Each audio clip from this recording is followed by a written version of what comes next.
In 2010, Real Madrid wasn't just a football club in crisis. It was a complete system failure. But to understand why the architect is returning in 2026, we first have to address the Red Folder Anomaly.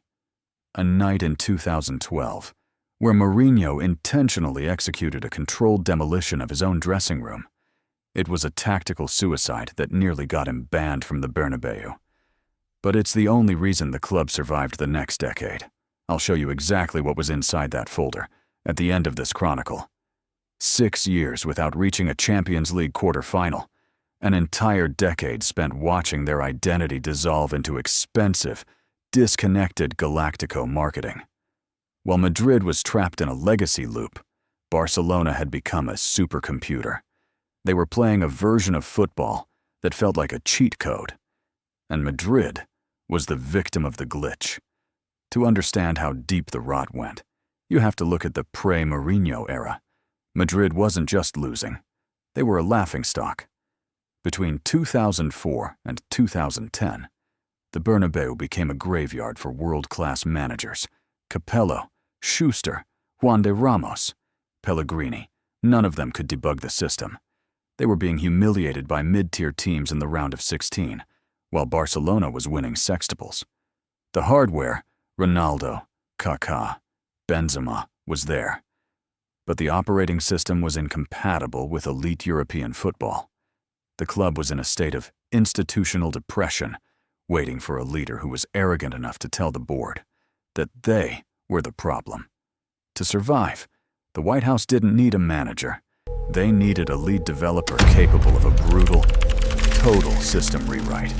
They needed José Mourinho. But here's the strange part. The most important thing Mourinho would build at Real Madrid wasn't a trophy, a tactic, or even a team.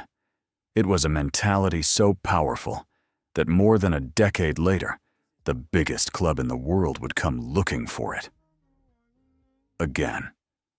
When Mourinho walked through those doors in 2010, he didn't see the beautiful game. He saw a broken beta. The squad was full of talent, but it was soft code. They were terrified of the Barca virus. Then came November 29th, the 5-0 manita at the Camp Nou, the ultimate system crash. The world thought it was the end of Real Madrid, but Mourinho saw something different. Most managers would have seen humiliation. Mourinho saw a diagnostic report. Barcelona had exposed every weakness in Madrid's operating system, and for the first time, the architect knew exactly what had to be rebuilt. He realized that to beat the supercomputer, he couldn't play their game. He had to install malware. He had to turn Real Madrid into the most hated, most aggressive, and most efficient counter-attacking engine ever built. Phase 1 was the Mental Firewall. Mourinho launched a psychological DDoS attack on his own players, challenging their status, demanding more, and bringing in high-processing warriors like Sami Khedira, Mesut Ozil, and Ricardo Carvalho. He turned Pepe into a system guard whose only job was to delete any Barca threat. But he wasn't just making them better footballers. He was making them impossible to break. Every press conference, every us against the world speech, it was all part of the installation process. Mourinho wasn't coaching tactics. He was coding resilience. Then came the ultimate patch, the 2011 to 2012 season. 100 points, 121 goals. Mourinho, they didn't just win La Liga. They shattered the tiki-taka meta. For years, Europe believed Barcelona had discovered the final version of football. Mourinho proved that no system is unbeatable. It simply hasn't met the right counter-system yet. Mourinho left in 2013, but he never really deleted his account. He left the source code behind. Before José, Madrid didn't know how to suffer. After José, it became their greatest weapon. Watch the great Madrid comebacks carefully. La Decima, the three-peat, the impossible escapes against PSG, Chelsea, and Manchester City. The pattern never changes. Panic never arrives. That's because Mourinho left something behind that doesn't appear on tactical boards. He taught Real Madrid how to survive. Managers changed. Players changed. But the code remained. Ancelotti refined it. Zidane inherited it. What Mourinho built stopped belonging to Mourinho. It became Real Madrid. Every trophy lifted over the last decade was running on the Mourinho Kernel. This brings us back to the Red Folder Anomaly of 2012. After the heartbreak against Bayern Munich, Mourinho didn't write a standard tactical report. He wrote a manifesto of war.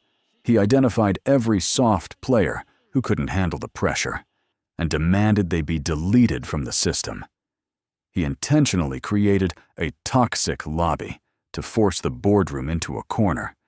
They had to choose between the comfortable stars or the club's DNA. He lost his job in the process, but in doing so, he successfully installed the Mental Firewall that allowed Zidane and Ancelotti to win 5 trophies in the years that followed. He broke himself to fix the club.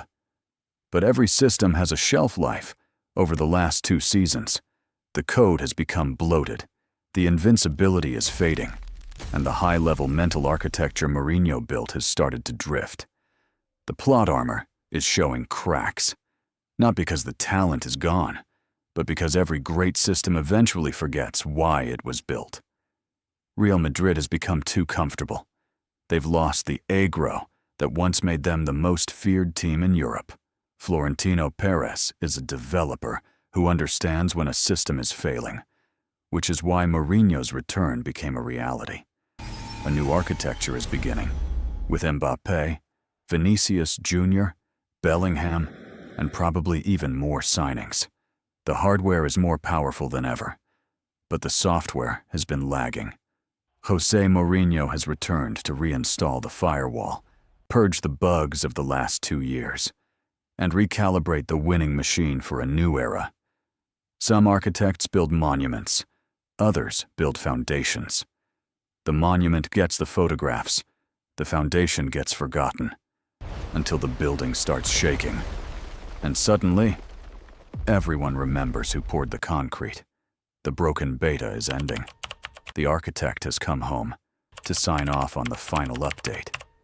But maybe the real question isn't whether Mourinho can save Real Madrid's DNA. Maybe the real question is, did he ever really leave?